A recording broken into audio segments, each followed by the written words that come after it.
When Rebecca and Jake Harrow were led away in handcuffs, the world believed the story had ended. Their baby, Emmanuel, was gone. Investigators moved in. Neighbors wept, and the community resigned itself to tragedy. To many, the parent silence felt like a confession. Their bowed heads and chains looked like finality. Case closed. But the truth, as it turns out, may not have been so simple. Because now, everything we thought we knew has been shaken.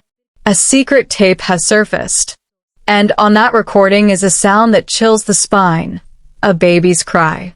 Not before, not during, but after the very day authorities declared Emmanuel dead. Imagine that. The world wrote his obituary. His parents stood in court, branded guilty without a trial. But from somewhere in the shadows, a child's voice whispers against the narrative, daring us to question it all. So now, the question isn't only whether Rebecca and Jake harmed their child.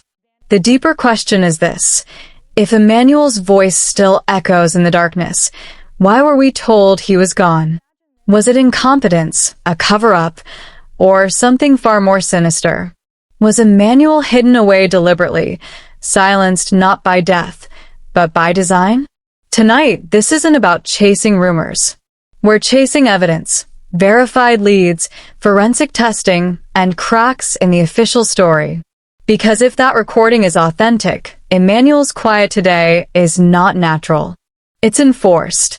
Every moment of silence is a moment someone, somewhere, is keeping him from being found. This is no longer just about one missing child.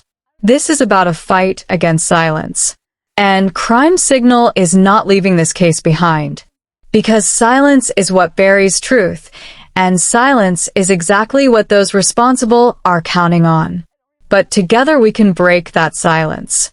Every subscriber, every voice, every single person who refuses to ignore Emmanuel's name adds pressure. One voice can be dismissed, but thousands demanding justice cannot be ignored. That is how we shake systems. That is how we give victims the voice they were denied. So before we go further, I ask you to subscribe to this channel if you believe in truth and justice. Every view, every share, every comment pushes against the silence. It isn't just support, it's resistance. A step toward justice for those who cannot fight for themselves. The night police lights bathed that suburban house in red and blue. It wasn't just an arrest. It was a spectacle. Rebecca and Jake, shackled and surrounded, looked like villains written into a crime drama. Rebecca trembled, lips quivering as if she wanted to speak but couldn't. Her tears in the days before Emmanuel's disappearance suddenly felt like warnings no one took seriously. Jake, in contrast, was unshaken, his face hard, his body rigid. He didn't fight, didn't speak, didn't flinch. His silence felt like a wall, one that made everyone wonder. Was it shock, or was it the silence of someone guarding secrets? Neighbors crowded the sidewalks, phones in hand, live streams rolling. Social media exploded. The image of these parents, one breaking, one cold, split the community. Some saw Rebecca as a grieving mother trapped in circumstances beyond her control. Others saw manipulation in her tears. As for Jake, many decided his lack of emotion was proof of guilt. Together, they became a picture of suspicion. But here's the thing. Arrests are not convictions, and silence does not always equal guilt. What if Emmanuel's case was never about death at all? Because hidden beneath the flashing lights and headlines was a truth waiting to tear everything open. That truth came in the form of a recording. A faint shuffle. Static. And then, the unmistakable wail of a baby. Alive. Breathing. Fighting. The timestamp confirmed the impossible. This wasn't from before his disappearance. It came after. after the world had already mourned him, after his parents were painted as monsters. The implications shattered the narrative. If Emmanuel was alive beyond that date, why the silence? Why did Rebecca collapse in tears as if mourning? Why did Jake behave as though nothing could be proven? The recording forces us to confront chilling possibilities. Were the parents staging grief while hiding a darker truth? Was Emmanuel not dead at all, but hidden? Was this case about concealment, not loss? The tape set off a new kind of investigation. Specialists, forensic audio analysts, were brought in. Their job? To dissect every frequency, every echo. Was the cry authentic or manipulated? Did the background noises, distant hums, faint ticks, muffled sounds, hint at a location? Metadata was pulled apart. What device captured the audio? When? Where? But the recording didn't come from an official release, which raises even more alarming questions. Was it leaked by someone inside law enforcement or a whistleblower who believed the truth was being buried? If that sound is real, then Emmanuel wasn't silenced by fate. He was silenced by design. Which begs the darkest question: who wanted the world to believe this child was gone when he was not? And what about Rebecca? In the beginning, she was frantic, her pleas raw and desperate. Over time, that fire dimmed. She stopped speaking, stopped fighting. Her story shifted, and then she disappeared into silence. But maybe that silence wasn't guilt. Maybe it was fear. Maybe she knew too much, or maybe she was pressured into keeping quiet. But silence has consequences. If Emmanuel was alive, why didn't she fight harder? Was she protecting him, protecting herself, or protecting someone else? Then there's Jake. His silence colder, sharper. From day one, he refused interviews. He never begged for his son's return. He let silence define him. Neighbors whispered of his temper, his secrets.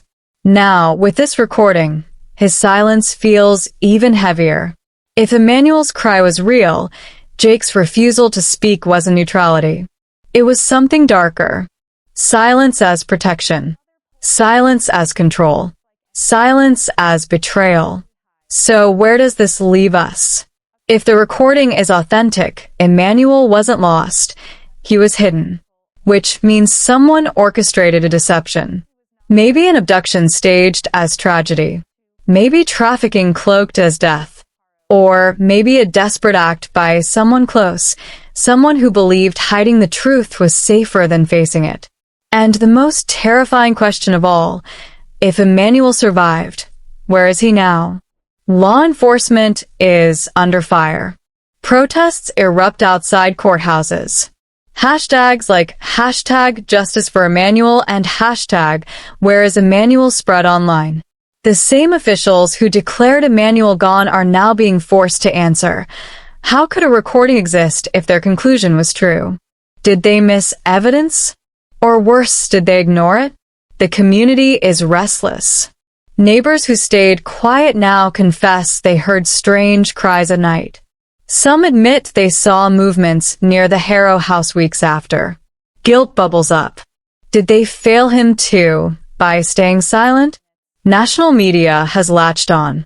News anchors replay the recording on loop. Analysts break down Rebecca's trembling and Jake's stone face. Experts debate authenticity.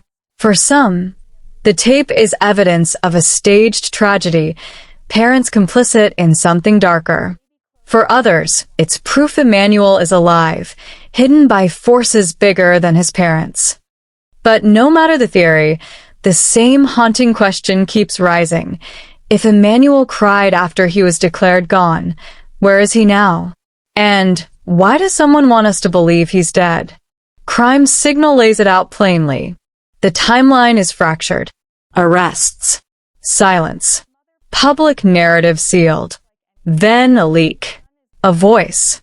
Time-stamped after disappearance. Contradictions stack up. But here's the brutal truth. There is no verified body. No confirmed proof of death. Only behavior, suspicion, and now an audio file that shouldn't exist. The fork in the road is clear. If the recording is fake, someone engineered a cruel hoax. But if it's real, this case flips. The question isn't who killed Emmanuel. It's who's hiding him.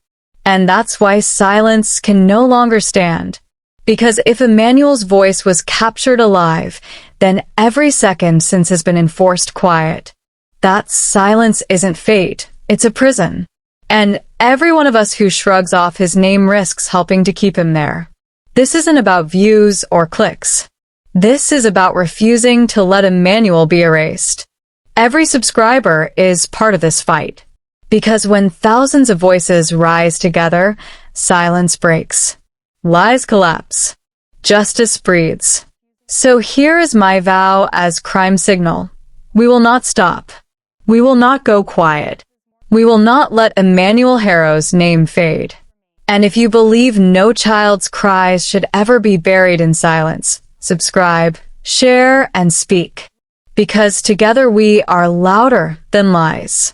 And until the truth is uncovered, this fight will not end.